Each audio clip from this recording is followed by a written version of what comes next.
Olá vocês, eu vim falar do meu assunto preferido no mundo, que é campeonato italiano.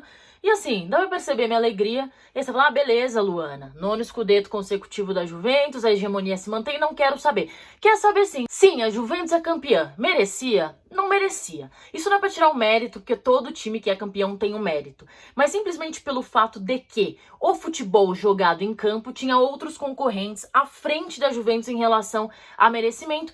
Mas o título do vídeo é sobre Dybala e Cristiano Ronaldo. Para chegar no Dybala e Cristiano Ronaldo, eu preciso explicar o contexto do time na temporada. Então, segurem um pouquinho porque a gente vai chegar lá. A Juventus de 2020 foi uma Juventus muito menos pragmática e eficiente. E quais são os motivos? Foi a primeira temporada do Sarri e o Sarri assumiu um time que vem com uma ideia de jogo que é muito particular há muito tempo. Então seria uma mudança bem drástica de um futebol que era defensivo para um futebol completamente ofensivo. O Sarri é um ótimo treinador, eu sou realmente apaixonada por ele, mas ele não é o grande cara em gestão de grupo, né, em vestiário. E a gente sabe disso por outros trabalhos dele também, inclusive muitos chiliques que jogadores importantes dão porque não querem ficar no banco, e ele não consegue lidar muito bem com essa situação toda. Só que fora isso, a maior questão pra mim é a adaptação. Ele pegou um time de um Alegre que se preocupava muito com não tomar gol. Ele era muito pragmático, ele se preocupava muito em como o time se portava defensivamente. Ele tinha muito aquela ideia do futebol italiano, do clichê italiano, que é o time que realmente não toma gol. Isso unido a um grande elenco também ajudou a manter essa hegemonia da Juventus na Itália. Acontece que era um futebol que não funcionava a nível europeu quando você pegava realmente times muito fortes que te atacavam muito e você não conseguia atacar. Então você simplesmente sofria um jogo inteiro. Olhando para essa situação, o que a diretoria da Juventus fez? Vamos mudar, vamos fazer uma revolução. Se a gente quer ganhar a Champions League, que é o nosso grande objetivo, assim não dá para continuar. Foram lá e buscaram o Sarri, que fez o mundo se curvar ao Napoli com aquele futebol extremamente ofensivo e encantador. Vimos esse futebol na Juventus na temporada? Não vimos. Mas mais do que isso, não vimos uma Juventus soberana nem no ataque, nem na defesa, que era uma característica muito particular. Ao trazer o Sarri, você aceita abrir mão da solidez defensiva para tentar uma nova ideia de jogo. Uma nova ideia de jogo. Só que aconteceu. A Juventus perdeu o Chiellini. O Chiellini ele é o grande líder defensivo da Juventus, que trouxe o De Ligt para fazer, assim, ser imbatível. Porque a gente sabe o que o De Ligt pode se tornar dentro do futebol. Acontece quando o Chiellini sai e não joga mais, o Bonucci tem a responsabilidade de assumir esse papel de líder da zaga, do cara que vai comandar tudo, o xerifão, porque o outro menino é uma criança.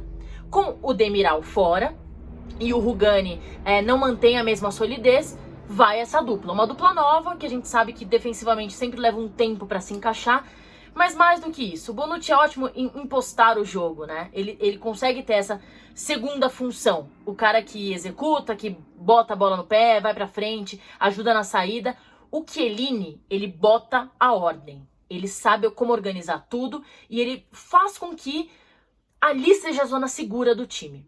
Isso, com a saída do Chiellini, se quebra. Ofensivamente, o Sarri não conseguiu implementar suas ideias, então a Juventus virou meio que um catado, sem uma grande criatividade no meio campo, sem essa ligação para o ataque, então eram blocos de um time que, por sua qualidade técnica, funcionava na maior parte do tempo. E aí, chegamos à questão de Dybala e Cristiano Ronaldo. Quando isso acontece em um time e as coisas não funcionam muito bem, apareceu um recado aí na tela, tá acabando a bateria. Você precisa pedir para os seus craques resolverem. E a Juventus tem dois craques absurdos. É outro nível. E aí eu preciso falar especificamente do Dybala primeiramente. O Dybala, ele é um jogador, assim, pra mim, top player, como eles falam na Europa, tá entre os melhores do mundo. Porque, além de tudo, a gente tem dificuldade em falar qual é a posição do Dybala. Porque ele já fez e pode fazer muitas posições. É um cara que realmente desequilibra. Mas é um jogador que precisa de confiança. Então é um jogador que ele é quase que tem que ser o filho do técnico e da diretoria. Tem que ser agraciado, acariciado, entender que o clube precisa dele. Por essa linha. Ele teve uma queda e acabou ficando no banco Muito porque, primeiramente, o Allegri era um cara que dava muito valor para essa questão defensiva, não queria sofrer e encontrou uma dificuldade em fazer o Cristiano jogar com o Dybala, porque não queria correr esse risco. E quem foi afastado foi o Dybala. Isso deixou ele completamente para baixo. Ele existiu durante muito tempo, falou-se sobre vender o Dybala, estava muito próximo disso acontecer, mas houve uma reviravolta. E aí, até o Sarri deu declarações dizendo que ele achava quase impossível fazer com que os dois jogassem juntos, porque ele perde muito nessa questão da marcação. Só que acabou que eles jogaram juntos e começaram a se entender. E o pós-parada diz muito sobre isso pra gente. O Dybala foi um jogador extremamente decisivo. O Cristiano Ronaldo é goleador, ele vai atrás de recordes, lindo, é isso, é o Cristiano Ronaldo. O Dybala é o jogador que eu sempre olho, porque é o jogador que tira o time do 0-0. E é quem eu dou valor. Por quê?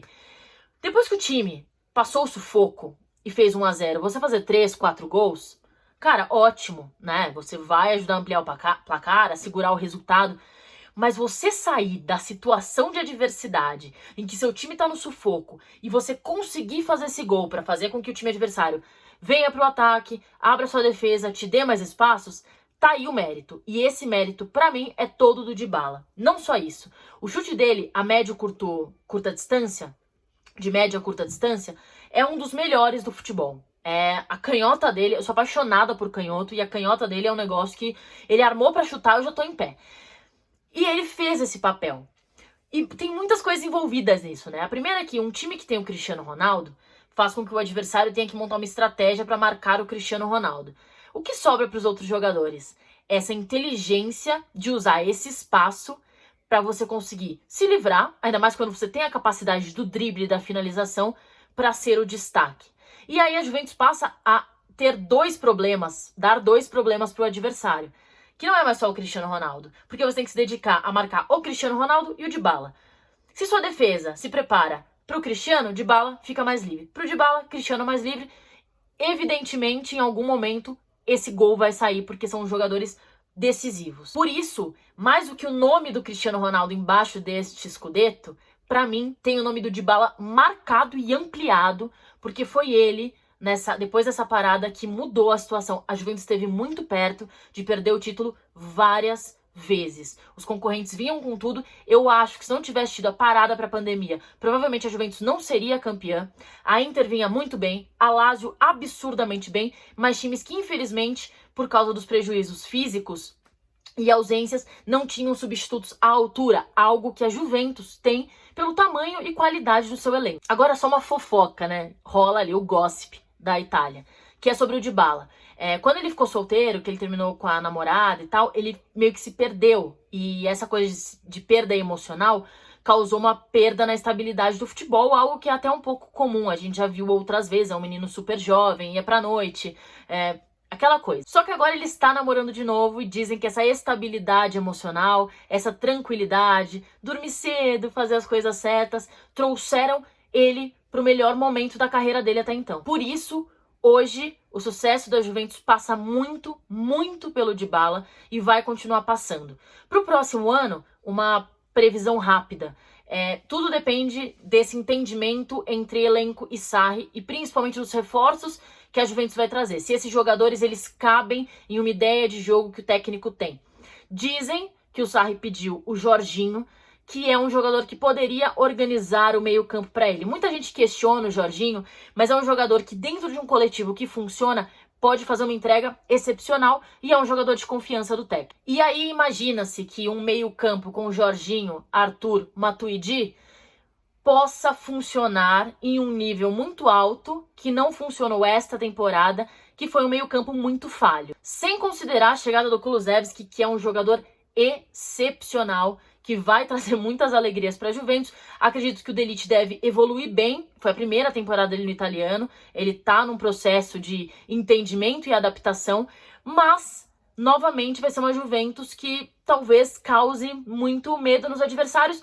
Não só no italiano, o italiano está crescendo como campeonato, eu acho que vai ser bem competitivo na próxima temporada também, muito pela ideia de jogo que muitos técnicos têm apresentado, mas digo a nível europeu, para a disputa de Champions League, se o Sarri conseguir fazer esse time jogar da forma como ele pensa, assim, vai ser aquele nível que a gente vai ter que parar o que tá fazendo pra assistir o futebol. Certo?